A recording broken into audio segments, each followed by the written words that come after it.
नमस्कार, बहुत स्वागत है आप सभी का। मैं हूं सुशांत सिन्हा। देश नहीं, दुनिया भर में इस वक्त चर्चा है कि अहमदाबाद में एयर इंडिया का जो प्लेन क्रैश हुआ, बोइंग 787 ड्रीमलाइनर, आखिर वो क्रैश हुआ कैसे? क्या वो सिर्फ हादसा है या कोई साजिश का एंगल भी हो सकता है? और आज इस वीडियो में आपको वो जो तमाम कारण बताए जा रहे हैं उसके बारे में एक एक चीज बताऊंगा। साथ ही ये भी बताऊंगा कि क्या जब प्लेन टेक ऑफ कर रहा था उस वक्त कुछ ऐसा हुआ था, उस वीडियो में कुछ ऐसा है जो आज आप देखेंगे तो आपको पता चलेगा कि आखिर ये प्लेन क्यों गिरा है। आज वो वीडियो भी आपको दिखाऊंगा। लेकिन आप देखिए कि किस तरीके से पूरे देश में इस वक्त और पूरी दुनिया में, मतलब इंटरनेशनल हेडलाइंस हैं, what cause the air India crash. पूरी दुनिया में, मैं आपको बता रहा हूं, पूरी दुनिया में चर्चा है कि भाई प्लेन कैसे गिर गया एयर इंडिया का, और वो कोई मामूली प्लेन नहीं था, बोइंग 787 था।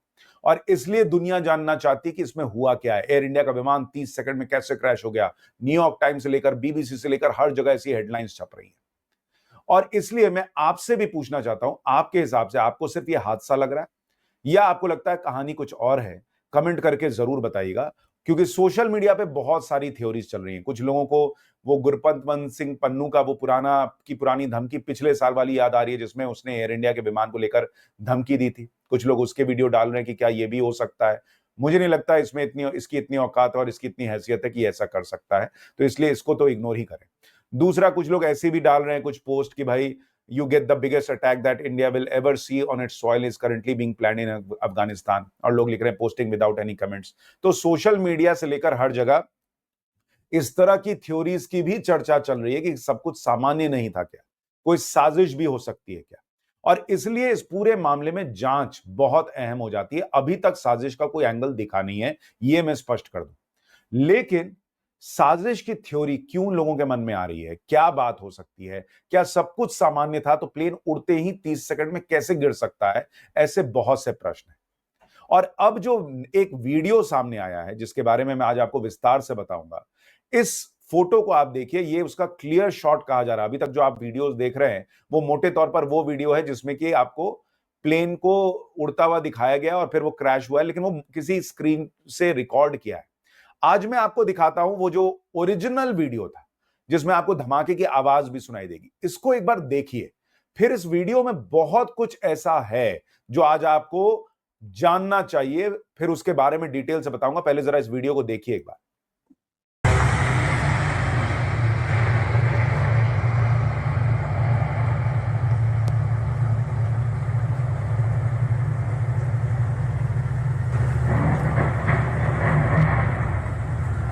तो ये वो वीडियो है जो कि ओरिजिनल वीडियो है जो किसी ने रिकॉर्ड किया था, और इसमें धमाके की आवाज भी सुनाई दे रही है। लेकिन उसके अलावा भी कुछ है जो आज आपको देखना चाहिए, जिसके बारे में आगे बात करूंगा। लेकिन आप इस मामले की गंभीरता को समझिए कि खुद प्रधानमंत्री नरेंद्र मोदी अहमदाबाद पहुंचे हैं और उन्होंने इस पूरे घटनाक्रम का जायजा लिया कि हुआ क्या है। उनको एक एक डिटेल समझाई गई है, बताई गई। गृह मंत्री अमित शाह तो कल पहुंचे थे। लेकिन अब मैं आता हूं कि अलग अलग थ्योरीज क्या चल रही हैं और इस वीडियो में है क्या जो मैं आपको बताना चाहता हूं। देखिए, कुछ लोग कह रहे हैं, चर्चाएं जो चल रही हैं, जो सवाल उठ रहे हैं कि क्या फ्यूल कंटेमिनेशन हो गया था। भाई, जो जेट का इंजन था उसमें कुछ गड़बड़ी थी, क्योंकि कई एक्सपर्ट्स का कहना है कि अगर तेल में गड़बड़ी हो जाए, उसमें कंटेमिनेशन हो जाए, मिलावट हो जाए, तो इंजन सीज कर जाते हैं। तो क्या इसकी वजह से जो, और या फिर कुछ लाइन में जाम हो गया था जिसके वजह से ईंधन नहीं पहुंचा, और जो है वो दोनों जो इंजन है वो एक साथ जो है वो कोलैप्स कर गए। लेकिन बहुत सारे लोगों का कहना है कि यह भी संभव नहीं है कि दो दो इंजन, ये ट्विन इंजन विमान था, तो दो दो इंजन एक साथ उड़ते ही फेल हो जाए, ये कैसे संभव है। दूसरी एक बड़ी बात जो कही जा रही है कि भाई गाड़ी जब हम चलाते हैं तो हम क्या करते हैं, हम एक्सीलरेटर दबाते हैं, गाड़ी आगे बढ़ती है। प्लेन के लिए कहा जाता है कि पायलट क्या करता है कि पूरा थ्रस्ट दे के रखता है और ब्रेक पर से धीरे धीरे पैर हटाता है। तो इससे दो चीजें होती है, पूरा थ्रस्ट दे दिया तो आपको पता चल रहा है कि दोनों इंजन काम कर रहे हैं नहीं कर रहे हैं। और जब आप ब्रेक से पैर हटाते हैं, और सोचिए ब्रेक कितना स्ट्रांग रहता है कि पूरा आपने पावर दे रखा है इंजन को, लेकिन ब्रेक उसको रोक के रखता है। तो जैसे आप ब्रेक से पैर हटाते हैं वो उड़ना शुरू होता है। तो दोनों चीजें चेक हो जाती है। तो जब ये चेक हुआ तो 30 सेकंड में प्लेन कैसे गिर गया, ये बड़ा सवाल है। उसके बाद कुछ लोग कह रहे हैं कि भाई दूषित ईंधन का दूषित होना, पाइपलाइन में रुकावट होना, ये एक वजह हो सकती है। लेकिन अभी तक कहा जा रहा है कि जो प्लेन को उड़ता हुआ देखा गया उसमें डबल इंजन फेलियर का कोई ठोस प्रमाण कुछ लोगों को नहीं दिख रहा है, कुछ लोगों को दिख भी रहा है। लेकिन इतना जरूर कहा जा रहा है कि ये दुर्लभ नहीं, बहुत ही दुर्लभ, रेयरेस्ट ऑफ रेयर का बाप मामला है अगर दोनों इंजन एक साथ फेल कर रहे हैं। पर अगर एक साथ फेल किए तो किए कैसे, ये सवाल है। कुछ थ्योरी चल रही है हीट कंसिडरेशन, कि भाई गर्मी थी इस वजह से हो सकता है, और विमान चूंकि बहुत बड़ा था, भारी था, तो गर्मी ऐसे होने पर कई बार क्या होता है, इतना सारा ईंधन भरा हुआ है, लोग उसमें भरे हुए हैं, उनका सामान भरा हुआ है, प्लेन जो है वो टेक ऑफ नहीं कर पाया। और कहा जा रहा है कि कल 100 डिग्री फ़ारेनहाइट यानी करीब 37-38 डिग्री अहमदाबाद में टेम्परेचर था। लेकिन सवाल है कि यही टेम्परेचर तो बाकी विमानों के लिए था, और देश के अलग-अलग हिस्सों में जो ड्रीमलाइनर उड़ता है वो इतने 37-38 डिग्री तो भारत के लिए कोई बहुत बड़ी बात नहीं है। दिल्ली में कल 47-48 डिग्री टेम्परेचर था, उसमें भी बोइंग के विमान उड़े होंगे। तो ये कैसे संभव है कि 37-38 डिग्री में विमान जो है वो टेक ऑफ नहीं कर पाए, ये प्रश्न उठ रहा है। कुछ थ्योरी पक्षी से टकराव को लेकर चल रही है, लेकिन भाई ये बात सही है कि अहमदाबाद, जहां पर गुजरात में अहमदाबाद है, वहां पर 5 सालों में 462 पक्षी टकराव की घटनाएं दर्ज हुई और मेजरली अहमदाबाद हवाई अड्डे के आसपास ही हुई है। लेकिन प्लेन से अगर पक्षी भी टकराएगा तो कुछ धुआं तो निकलेगा, कुछ तो होगा, एकदम टकराया और प्लेन गिर गया, वो भी इतना बड़ा प्लेन, ये कैसे संभव है? और एटीसी जब अप्रूवल देता है तो वो सब देख दाख के देता है भाई कि कोई प्लेन कोई पक्षी वक्षी तो नहीं आ रहा। तो ये भी बहुत हल्का मामला लगता है कि इस तरह से ऐसे कुछ हो सकता है। फिर क्या हो सकता है?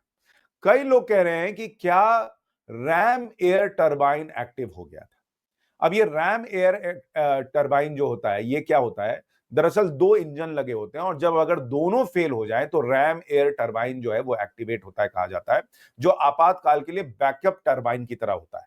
वो कुछ इस तरह से दिखता है, आप इसको देखिए कि एक, जैसे आपने ड्रोन में देखा होगा कई बार, वो इंजन के आसपास आप देखेंगे कि इस तरह से पंखा लगा रहता है, उस तरह की तस्वीर होती है और ये घूमना शुरू करता है। और ये पहले हो चुका है कि इसके जरिए विमान की सेफ लैंडिंग करा ली गई। तो क्या एयर इंडिया का जो विमान गिरा उसमें भी ये रैम एयर टरबाइन जो है वो एक्टिवेट कर दिया गया था? ये क्यों कहा जा रहा है, इसको समझने के लिए आपको कल जो विमान क्रैश हुआ है उसका एक वीडियो दिखाता हूं, जो मैंने अभी आपको दिखाया था। इसमें आप सुनिएगा, आपको घां करके एक आवाज सुनाई देगी। जरा इसको गौर से सुनिए, फिर मैं आपको इसकी कहानी बताता हूं।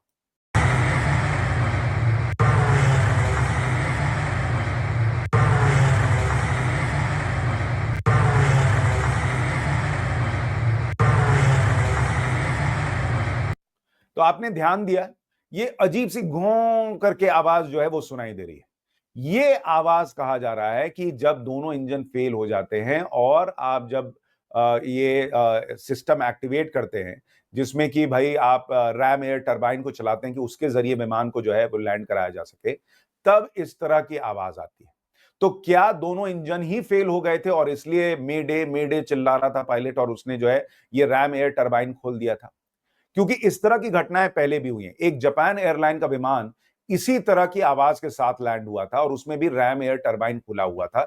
जरा आपको वो वीडियो दिखाता हूं, इसमें भी गौर कीजिए कैसे वो टरबाइन खुला दिख रहा है और उसमें भी सेम ऐसी ही आवाज लगभग सुनाई देगी। जरा इसको एक बार गौर करके देखिए।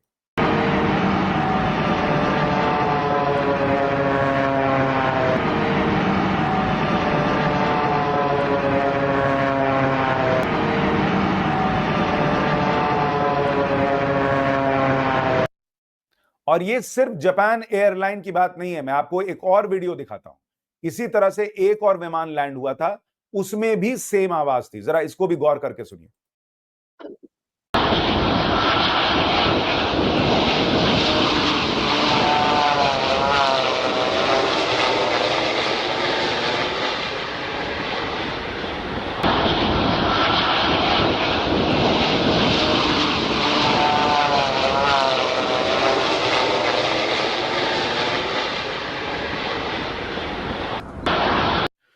गौर किया आपने? यानी आवाज जो है उसको लेकर सवाल उठ रहा है कि क्या वाकई में रैम एयर टरबाइन खोलने की नौबत आ गई थी।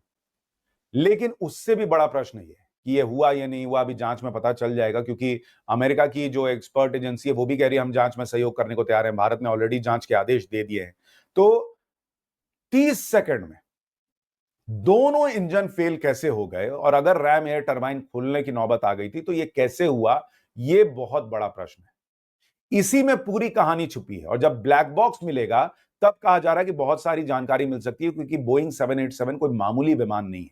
इसमें बहुत सारी डेटा रिकॉर्ड होती है, और जब पायलट उड़ा रहा होगा विमान को, तब जब वो बातचीत करते हैं, ये चेक हुआ नहीं हुआ वगैरह वगैरह, उसको ब्लैक बॉक्स में जरूर रिकॉर्ड हुआ होगा, और उससे पता चलेगा कि आखिर 30 सेकंड में हो क्या गया।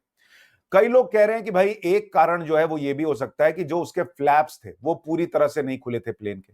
14 दिन में 1400 रुपए से 25 करोड़ रुपए बनाए एक आदमी ने इस पर्टिकुलर मीम टोकन में इन्वेस्ट करके। हेलो गाइस, मेरा नाम है जीत शाह। पिछले 7 साल में क्रिप्टो मार्केट में इन्वेस्ट करने के बाद मैंने कुछ स्ट्रेटजीज प्लान करी है जो इस मार्केट में हर बार काम करती है। अगर आप सीखना चाहते हो किस टाइप के टोकन अच्छा। अब कई बार ऐसा होता है कि कहा जा रहा है कि हीट हो, गर्मी हो, बहुत ज्यादा सामान भरा हो, तेल पूरा भरा हो, और अगर फ्लैप्स ठीक से नहीं खुले तो प्लेन पूरा ऊपर नहीं जा पाता है। इस थ्योरी को लेकर भी कहा जा रहा है कि भाई फ्लैप्स अगर बंद होंगे, ठीक एंगल में नहीं होंगे, तो ये कोई मामूली प्लेन नहीं है, ये बोइंग 787 है। इसमें ये वार्निंग सिस्टम लगा होता है जो तुरंत चेतावनी देगा कि आपके फ्लैप ठीक नहीं है भैया, आप इसको खोल लीजिए। ये और इतनी इतनी सारी उसमें सिक्योरिटी फीचर्स होते हैं। हालांकि कई सवाल बोइंग 787 को लेकर उठते हैं, लेकिन कभी बोइंग 787 क्रैश नहीं हुआ ड्रीमलाइनर। ये पहला क्रैश है, और वो भी 30 सेकंड में। इसलिए बहुत सारे सवाल खड़े हो रहे हैं।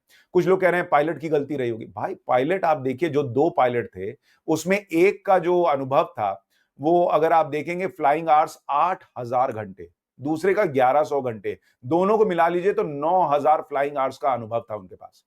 और जो मेन पायलट थे वो तो दूसरों को पायलट की ट्रेनिंग देते थे। तो ये कैसे संभव है कि उन्होंने सब चेक किया? आप प्लेन में जब घुसते हैं और जब आप प्लेन में जगह देख रहे होते हैं, सामान रख रहे होते हैं, आपने देखा होगा कि पायलट बैठ के अपना काम कर रहे होते हैं। तो पायलट एक एक चीज चेक करते हैं। ये कैसे संभव है कि इतना अनुभवी पायलट कोई चीज मिस कर गया? दूसरा, सिर्फ पायलट नहीं होता। मैंने कई एक्सपर्ट से बात की, उनका कहना है कि पूरा एक सिस्टम होता है कई लोगों का, कि भाई इससे मिस हो जाए तो वो देख ले, उससे मिस हो जाए तो वो। पायलट भी आप देखिए एक नहीं 2 होते हैं, ताकि एक ने चेक किया तो दूसरा कंफर्म करता है कि हाँ ये ठीक है। एक से गलती हो सकती है, दोनों से तो नहीं हो सकती।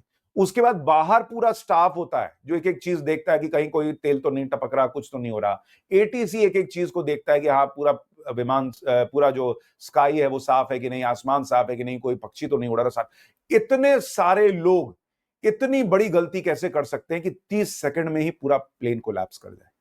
और इसलिए यह मामला सामान्य तो नहीं है, यह कहा जा सकता है। कई लोग कॉन्स्पिरेसी थ्योरी चला रहे हैं, लेकिन अभी उसको साबित करने के लिए कुछ भी नहीं है, और इसलिए उस दिशा में बात करना ही अभी शायद सही नहीं होगा। लेकिन जब जांच होगी तो बहुत कुछ पता चलेगा। जो हुआ वो बेहद दुर्भाग्यपूर्ण है, दुखद है।